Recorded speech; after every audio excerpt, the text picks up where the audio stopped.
commencer. Ouais. Parfait. Alors, pour les besoins du documentaire, vous pouvez vous présenter pour nous et parler un peu de vous. Oui, je suis Hamza Boukari Yabara, je suis né en Cotonou. Ma mère est martiniquaise, donc je suis historien, je travaille sur le panafricanisme, qui est un mouvement de libération, enfin de résistance, de libération et d'unification des peuples africains et afro-descendants, qui est né en Haïti, qui est né dans la diaspora, donc à la fin du XVIIIe siècle, qui va être anti-esclavagiste donc, au cours du XVIIIe et XIXe siècle, puis anticolonialiste au cours du XXe siècle, avec un volet antiraciste, notamment dans le cadre des combats contre les politiques d'apartheid et de ségrégation. Et depuis, on va dire, un demi-siècle, des questions qui concernent le panafricanisme sont celles notamment de la Renaissance africaine, donc comment repenser nos cultures, nos identités par rapport à ce que nous avons subi, donc des siècles d'esclavage, de colonisation, de déshumanisation, de dépossession. Donc comment nous réapproprier cette africanité, comment faire pour poser la question des langues, pour poser la question également de lever le complexe d'infériorité ou d'aliénation par les Frantz Fanon chez Anta Diop, de repenser également des modèles de lecture et d'analyse du monde à partir d'une base qu'on va appeler une base afrocentrée.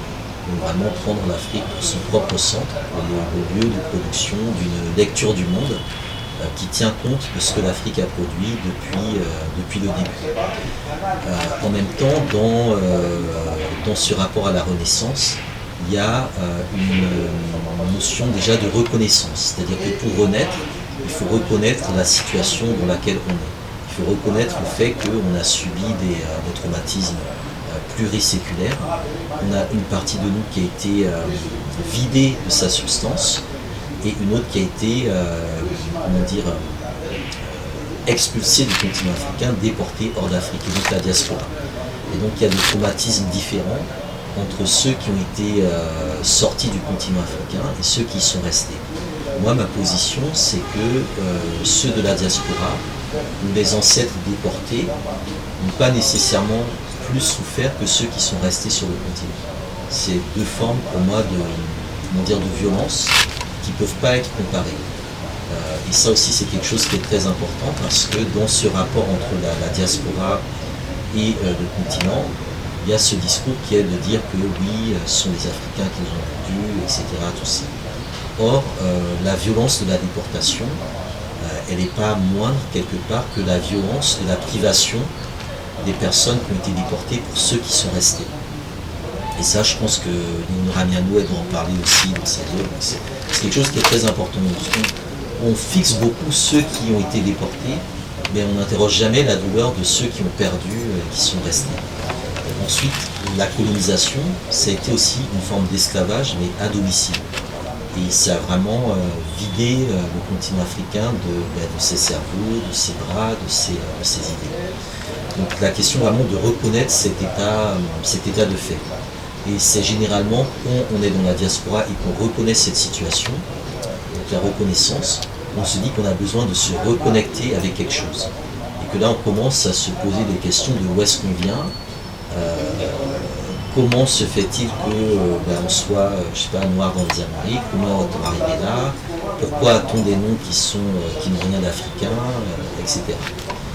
Et de là débute soit un intérêt pour l'Afrique, pour l'histoire de l'Afrique, soit un intérêt plus privé pour faire des recherches généalogiques. Donc jusqu'à aujourd'hui, on a les tests ADN qui permettent de savoir pour un Afro-Américain d'où est-ce qu'il vient. Et généralement, les tests ADN, ils ne sont pas faits pour identifier une nationalité. Donc est-ce que mes ancêtres étaient béninois, ghanéens, sénégalais, mais plutôt un groupe ethnique. Donc est-ce que mes ancêtres étaient Wolof, Ashanti, Yoruba, Fan, etc. Ce qui montre que ceux qui cherchent leurs origines ne cherchent pas ces origines-là par rapport à l'Afrique d'aujourd'hui, mais par rapport à l'Afrique d'hier. c'est pas tellement les nationalités d'aujourd'hui qui les intéressent, mais les nations d'hier. Parce que dans la diaspora, les Afro-descendants, par exemple au Brésil, ils se sont reconstitués en nations. Nation Yoruba, nation Congo, au niveau de Haïti, nation Adja. Donc c'est vraiment un concept d'identité qui est différent. Et sur ces recherches-là vont se superposer des récupérations contemporaines qui font que une star afro-américaine qui fait son test ADN, qui prouve qu'elle vient du Cameroun ou du Bénin, ben, va se voir offrir un passeport camerounais ou béninois. Alors que un Français d'origine béninoise ou camerounaise qui veut avoir la nationalité béninoise ou camerounaise aura peut-être plus de difficultés qu'un Afro-Américain lointain qui a fait son test ADN et qui dit j'ai fait mon test ADN, je rentre en Afrique, ils vont être accueillis par des trucs traditionnels, on va les emmener au village, etc. Et il y aura tout un cérémonial autour pour vraiment dire, ben voilà, l'ancêtre est revenu, c'est le retour à la maison, la réconciliation. Donc du coup, ça crée une sorte de compétition, de rivalité entre ce qu'on appelle la diaspora historique, donc ceux qui sont partis depuis très très très longtemps et dont les afro-descendants d'aujourd'hui sont issus de plusieurs générations de déportés, et ceux qui sont partis plus récemment, depuis 2-3 générations, qui eux aussi veulent revenir sur le continent, mais pas avec ce passif d'avoir été écartés de l'Afrique pendant plusieurs siècles. Donc du coup, c'est des approches qui sont différentes en termes de retour. Un Martiniquais qui dit « je veux faire le Back to Africa » n'est pas dans la même situation qu'un Français d'origine sénégalaise qui est né en France, qui a vécu en France. Donc, reconnaissance, reconnexion, et le troisième pilier, c'est réparation. Parce que le retour en Afrique, c'est vu à la fois pour la personne qui le fait comme une forme de réparation par rapport à l'histoire, par rapport à son identité, et ça s'inscrit aussi dans des demandes politiques pour qu'on mette en place des politiques de réparation qui incluent notamment des tests ADN gratuits pour les afro-descendants pour qu'ils sachent justement d'où ils viennent en Afrique, un billet d'avion gratuit dans sa vie pour aller justement en Afrique, qui peut être lié au test ADN. Donc le test ADN est gratuit et en fonction du lieu où vous avez le plus de pourcentage de provenance en Afrique, il y a un billet d'avion qui sort automatiquement pour y aller, que vous pouvez utiliser une fois dans votre vie. Parce qu'il y a cette idée que toute personne noire doit venir au moins une fois dans sa vie en Afrique. Et ça fait partie d'une forme de réparation, ça fait partie des demandes politiques de réparation. Il y a aussi évidemment des questions de préjudice liées à tout ce que représente la situation des descendants de déportés et de privation également de potentialité côté africain, donc tout ce qui relève notamment de la démographie, donc les politiques de santé publique, qui font que des groupes de pays comme la CARICOM vont dire qu'au titre des réparations, on veut qu'il y ait des politiques publiques qui financent les maladies qui sont inhérentes aux populations afro, type la drépanocytose, l'hypertension liée au fait que pendant des siècles, nos ancêtres ont mangé très salé du fait de l'alimentation des esclavagisés et que ça s'est reproduit dans notre métabolisme, dans notre ADN. Puis là récemment, les travaux qui montrent que l'ADN contient des violences psychologiques et que du coup il y a des formes de comportement post-traumatiques que les populations afro ont, qui est héritée de cette période. Voilà, on ne se pose jamais la question de quelles sont les origines. Parce que pour nous, à la Ligue, on a des militants en Haïti. On en a qui sont en Haïti et qui effectivement nous disent parfois c'est compliqué parce que pour se retrouver, on doit traverser un quartier qui est très violent, machin truc, du coup on ne se retrouve pas, etc. Tout ça. Mais les origines de cette violence, c'est aussi la révolution haïtienne qui est une histoire de violence fondamentale, de rupture fondamentale, qui s'est reproduite et qui n'a jamais été réellement examinée et valorisée à l'échelle de ce qu'elle représente du point de vue de l'histoire. Parce que ce sont quand même des déportés, des hommes et des femmes nés en Afrique, qui se libèrent sur une terre où ils ne sont pas nés, et ils doivent gérer cette situation-là. C'est pas tant différent de l'histoire de l'Amistad ou des captifs sur un bateau au milieu de l'océan qui font une mutinerie, prennent le contrôle du bateau et qui sont au milieu de l'océan. Donc voilà, c'est un peu ça Haïti, quoi. C'est un peu ce parallèle-là qu'on ne saisit pas suffisamment à mon sens. Et enfin, il y a aussi tout ce qui est lié, je dirais, à la notion de châtiment, de sanction, de punition qui appelle réparation.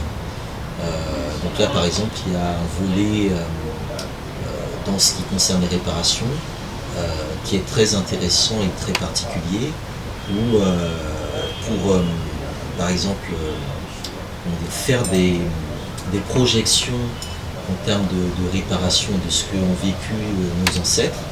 On a un instrument comme le code noir qui était le code qui indiquait pour telle faute, telle punition à tel esclave. Eh bien, ce code-là, qui est que des historiens français ou des juristes français révisionnistes ont utilisé en disant que ce code-là prouvait que les esclaves étaient traités avec humanité, on peut aussi le retourner dans notre sens en disant que, vu que vous estimez que ce code-là régulait le traitement des esclavagisés, eh bien, on va l'utiliser pour, à partir des châtiments infligés, évaluer ce que représente, en équivalent d'interruption temporaire de travail, les châtiments qui étaient imposés à nos ancêtres, parce que tout ça, ça se répare pécuniairement. C'est tous ces travaux-là qui sont en concours, donc vraiment le triptyque reconnaissance, reconnexion et réparation. Pour moi, c'est vraiment le tunnel à suivre. Pour y arriver, il faut qu'il y ait aussi des mécanismes. En 2013, j'avais été invité aux 50 ans de l'Union africaine à Addis Abeba. Et dans mon intervention, j'avais vraiment rendu hommage à la Merdja qui était présente dans l'assistance, et j'avais expliqué à ce moment-là qu'il serait important que l'Union africaine mette en place une agence du rapatriement, une agence du retour, et que cette agence-là, c'était en Éthiopie, donc il y avait à l'époque tout un problème parce que c'était le précédent gouvernement et il y a des Rastas qui voulaient venir dans l'Union africaine, et comme les Rastas n'ont pas de papier d'identité, on leur a interdit d'entrer dans l'Union africaine, parce que c'est quelque chose qui est aussi aberrant, il faut montrer, patte blanche, c'est papier. Et donc moi j'expliquais que une telle agence, sa gestion devrait être confiée au Rasta, parce que dans l'histoire du panafricanisme, il y a un groupe social qui a été vraiment à l'avant-garde du retour en Afrique, ce sont eux. Ça fait partie de leur philosophie, ça fait partie de leur socialisation, qui est à la fois le retour en Afrique, donc la transportation, le repatriation, et en même temps le retour à l'Afrique, à savoir que même dans les montagnes de la Jamaïque, on vit à l'africaine. Et du coup, ça me semblait pertinent qu'une telle agence soit créée et que ce soit des gens comme la Famidja qui soient en position de la constituer, de la composer, et cette agence-là pourrait mettre en place tout un process permettant de mieux organiser justement les projets de retour en Afrique. Donc là, là je travaille sur un autre pays africain que je ne vais pas nommer, mais pour lequel en fait on est en train de développer aussi ce volet retour des Afro-Américains, en essayant notamment d'ouvrir un formulaire, en tout cas de rajouter une case formulaire où quand souvent vous allez dans un pays quelconque, aux États-Unis, etc., vous cochez la case, est-ce que vous venez pour le business, holidays, family, etc. Nous, on voudrait rajouter une case repatriation.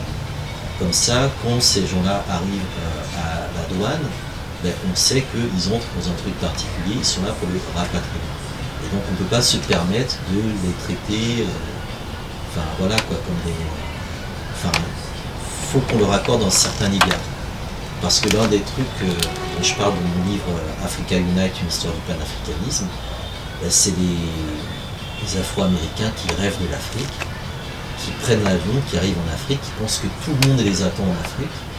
Et en fait, ils arrivent à l'aéroport, non, personne ne t'attend, débrouille-toi, voilà.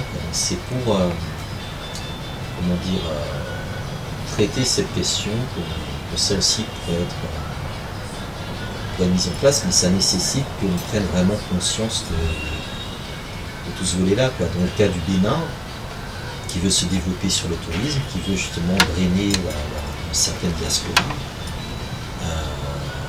beaucoup de choses vont passer dans la case tourisme, alors qu'il y a des gens qui viennent ici, mais c'est pas pour le tourisme, c'est pour une quête particulière, presque du pèlerinage en fait, parce qu'on est une terre de pèlerinage.